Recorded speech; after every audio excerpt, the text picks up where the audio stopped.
Nafikiri matayarisho zaidi ilikuwa ni recovery kwa sababu tumetoka kucheza siku mbili nyuma. Kwa hiyo ni wachezaji tu utawapumzisha vipi ili waweze kurudi na nguvu tena baada ya siku mbili kuja kufanya kazi ngumu ambayo inaweza kukupatia pointi 3. Hilo ndio kubwa.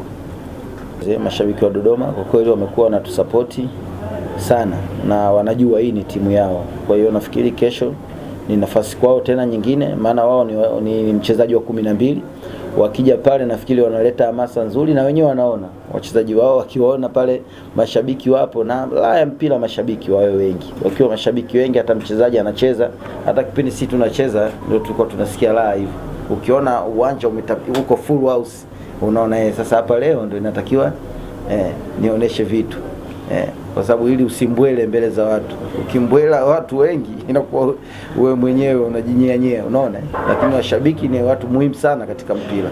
Kwa hiyo tunawaomba wasichoke, waje tena kesho kwa wingi, wawape nguvu wachezaji wao, na naamini watawafanyia kile ambacho wao wanakitaka. Kwa sasa hivi kwa namna ambavyo ipo timu yetu imekuwa na mwendelezo mzuri kwenye mechi hizi zilizopita, na lengo kubwa ni kuweza ku-maintain hii hali tuliyokuwa nayo. Tumefungwa mechi na Tanzania Prison, ni sehemu ya mchezo, ndo ligi. Lakini ukiangalia ligi yenyewe ilivyo, kuna watu wako juu, imegawanyika katika sehemu mbili. Kuna wale ambao wako wanatafuta ubingwa, kuna wale ambao wanataka kushuka. Sasa kwa sisi ambao tuko chini huku tunapambana kutoka kwenye hiyo hali, na lengo kubwa hasa ni kutoka. Na ukiangalia ratiba ilivyo, ukiangalia mechi zenyewe tunazocheza, kazi ngumu inahitajika kufanyika.